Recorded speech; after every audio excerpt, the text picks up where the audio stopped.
Right, so we've got a circular saw here, Makita DSS610. This has actually been sent in by one of you. Its fault is basically it does nothing when you turn it on, and it's going to be a controller issue. But what we'll do, we'll get it stripped down, we'll take out the brushes out the sides here, get the top cover off, and get this controller changed. It's just a step-by-step really, showing you how I do it, how easy it is really, and then it's what it's like to get it running again. So first of all, we'll take these covers off the brushes, and then we'll get the brushes out themselves. Here they are. So as you can see, this is actually not got much wear on it at all, so it's quite new, so there'll be no point in changing that at this point. So that's one. They have two on, so same either side really, just a flathead screwdriver. Take a little plastic cover off, and then poke out that brush. So same on that side, not really much wear at all on that, so they're both good.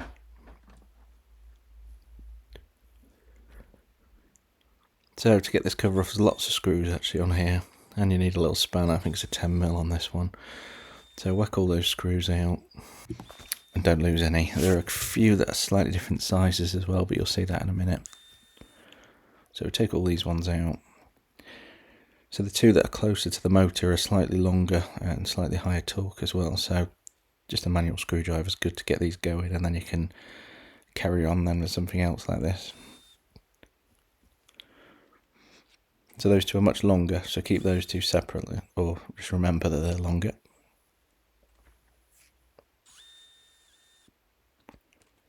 Get them out. So there's a little C-clip just around here.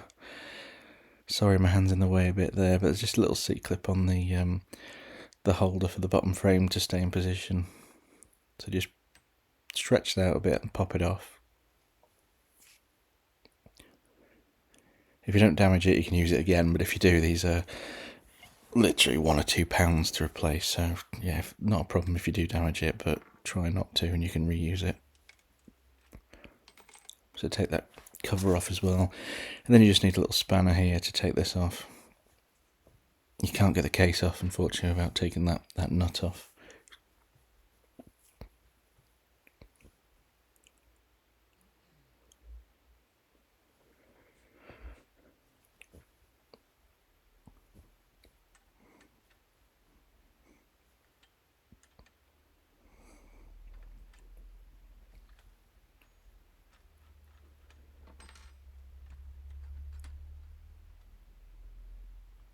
There we go. So if you reach around, grab the other side, and then you can turn this and get it off. If you sort of have no resistance, it's because it's spinning on the other side. So reach in, get that, take it out, and just leave it like that. You don't need to take the whole bolt out. So there's also an Allen key at the bottom there as well. You've got to take that out because that'll stop you pulling this off as well. And that should be it then after you take these few out, that nut and that Allen key. So that should just fold up or pull off.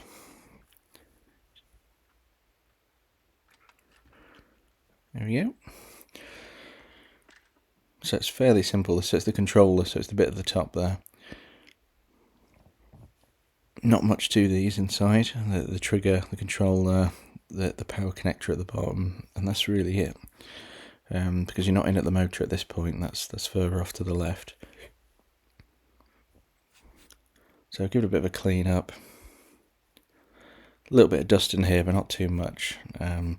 Saw one recently that was just absolutely covered in sawdust in here, but this one's actually quite good condition. So we spray that off. Take this out here, the controller, this is the bit that we're going to be changing. So this is the new one here. So it's a genuine Makita parts. You can buy these from various suppliers, so it's quite good to get the real ones. Here we go. A lot more wires on this one as well compared to a recent one that we did, the 611.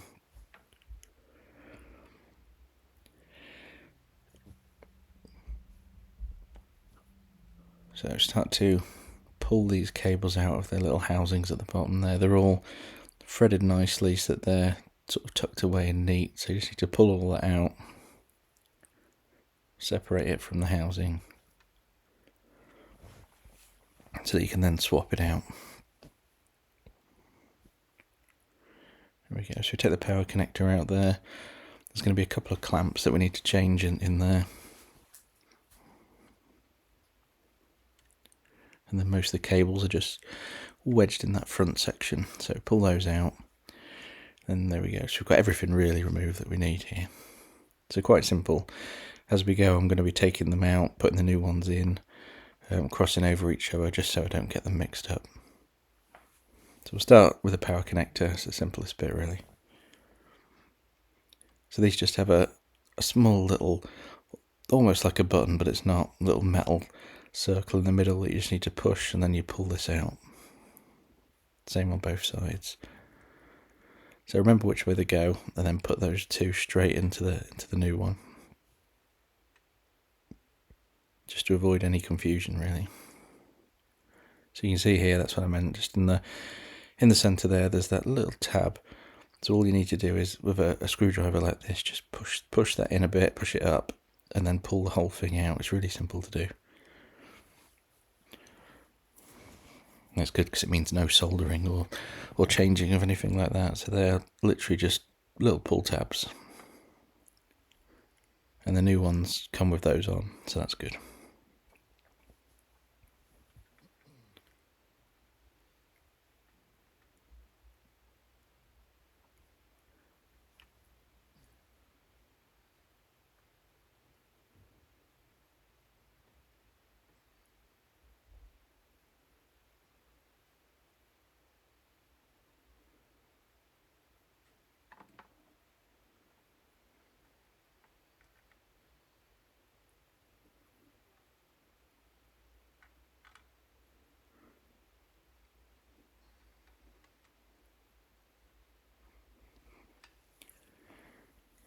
So just on the trigger here, there's going to be a few that are screwed in there. There's a couple in each of the slots here actually. So the purple and the red ones need to come out, and we need to remember to put the new ones in together. So fairly simple to remember because they're all the same colours, so you can't really mix this up. So you loosen that off, take them out. And here's the new one, so pop it straight in really, just to make sure you're getting everything in the right side where it should go.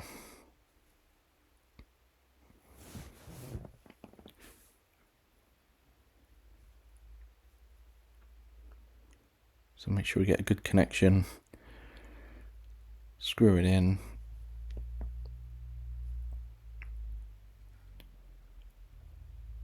So it's nice and solid.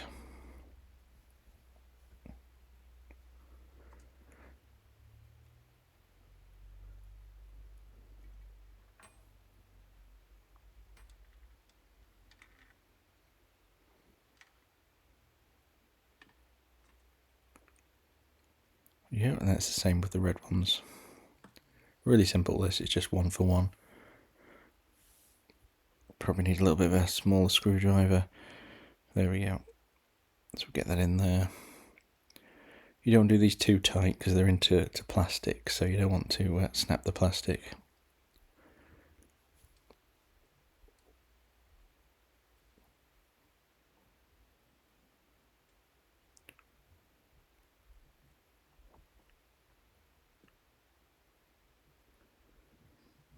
There we go. So if we look at them, they're twisted together. So basically the new one that we put in should follow that same pattern really. So we take the one at the top there that comes from the motor and twist it onto this new controller one and then into that trigger.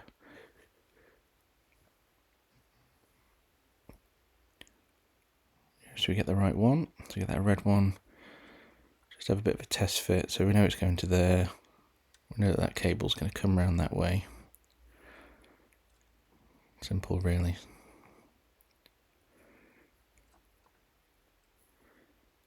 So this is really your wiring husbandry, if you like, making sure you're getting it in the right place.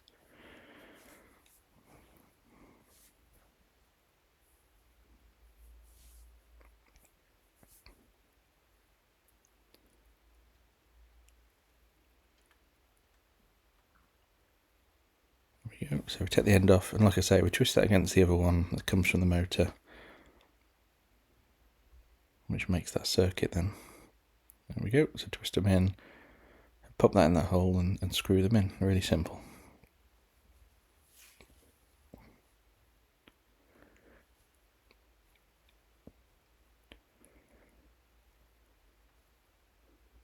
Say simple if I can do it right. There we go. So we could, could have put this in a small crimp or something like that, but it comes from the factory as, this sort of method, so may as well use the same one. It doesn't really cause an issue. As long as it's in there and it's solid, it's not a problem.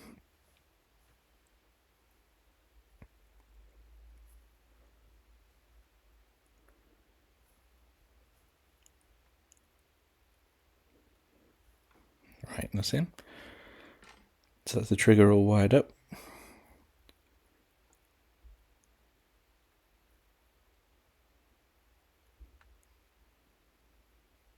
Just do a bit of a test fit. It still fits in. And then we've got to work out the rest of the cabling that we haven't done yet. So that fits, and then we'll push the white ones down there into the side, just make sure they're in. So you see they curl over and they come back up to the power connector. There's only a few left now, really. So we'll just get these ones in, the purple, around the side here. Just making sure the routing is good. It's really important to do this bit so you can get the lid back on.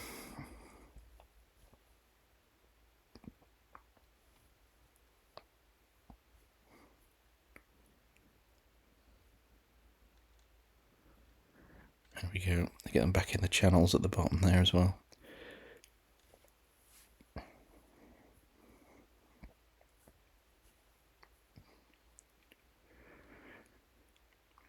So we'll do the simple ones now. So we'll pop the power connector ones in, which are just pushes basically. Push fits.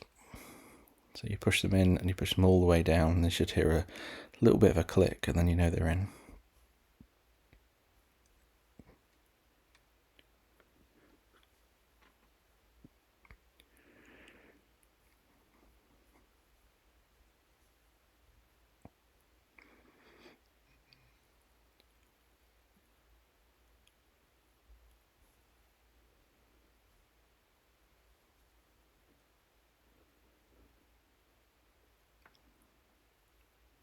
There's a couple left here, so the black one really is the missing one. So what we'll do is I'm going to chop it down here. I'll be able to put that connector onto the power connector there, but then I need to do a bit of an inline splice back to the other black cable. I'll do that in this case with a Wago, just because it's really solid and it'll fit in here. There's quite a bit of a gap in the handle.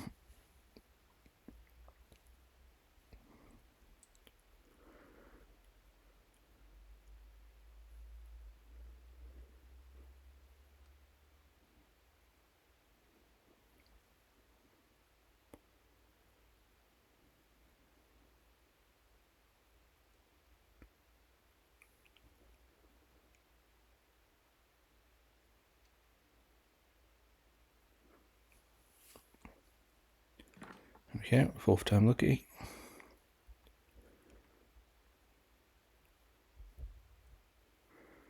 Right, so we'll get both ends done, and then we'll get them in a Wago. That keeps it really solid.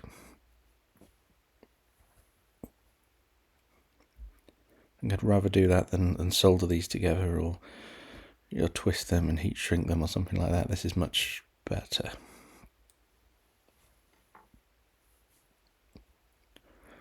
You can't always fit something like a Wago in, so when you can, I'd definitely recommend doing this.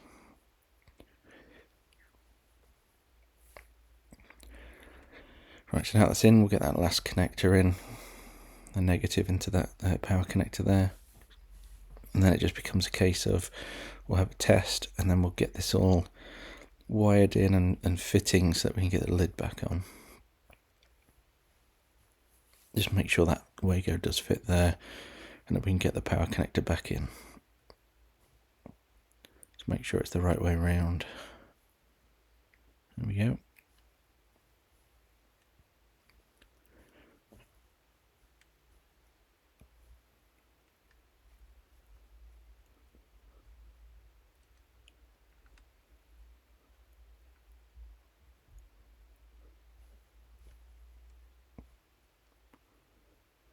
Bit fiddly. Apologies about the hands there, but unfortunately I've got to try and wedge all these cables in the right channels. If you do this yourself, you'll certainly feel the pain here. So use something like a spudger here rather than anything metal. A little plastic tool just to push these things down. Not too sharp, so you're not going to catch any of the cables and nick them.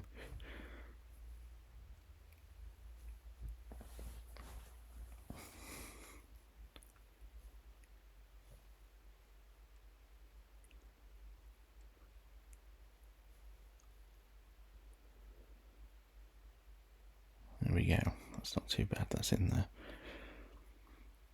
Just a bit of a test fit, just see if we can get that in, and that'll close nicely. So that's good. So right, we can proceed now. So put the brushes back in just to test this now. So we're fairly confident this was the fault. So this is the perfect point really to just double check, confirm we were right. So pop those brushes back in, and the little cap on the top of them.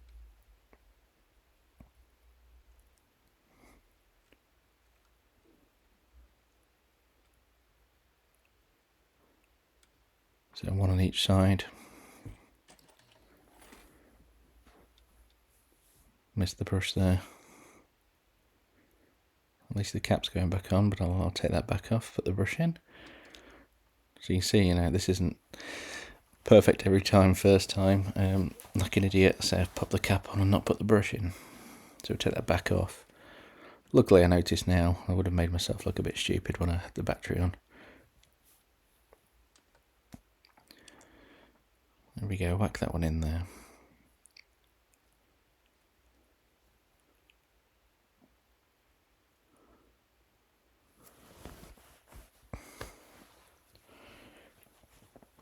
There we go, get that tightened up. So try not to over tighten these because they are just plastic, there's no metal at all in those caps. Right, so let's give it a test. Grab a battery. There we go. Okay, clamping on, and let's give it a go. And there we go, back to life. You see a bit of the dust coming out as well. It's always a good sign when you get that first dust blow, if you like, but that's brilliant. So that's that one fixed. We know it works now. So we'll get the routing fixed, and then we'll get this cap back on here. And that's done. And we'll get that back out.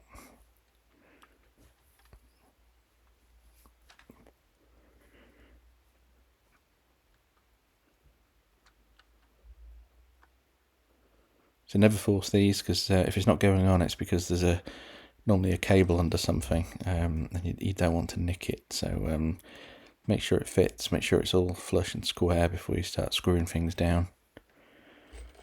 So remember, you've got 2 of your longer screws at next to the motor, and all the rest of the shorter ones.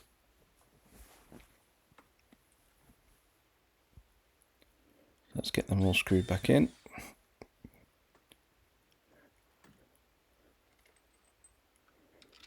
That's the long one.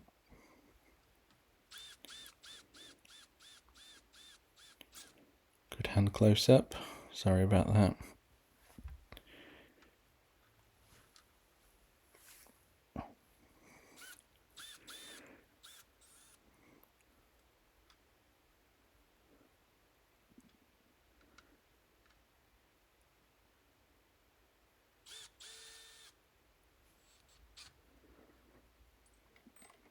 So this is a full length, so sorry about the pain here.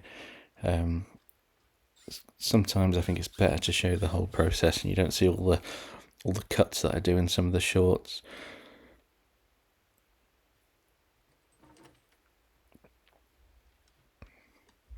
So this is the other long one.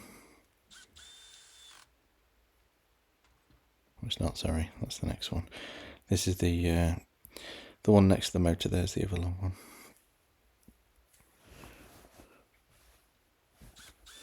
We get the handle one there screwed in. Almost done now.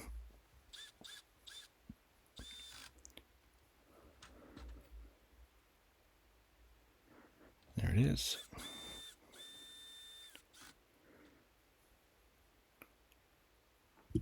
Right, that's it really, all back together now, so thank you for watching.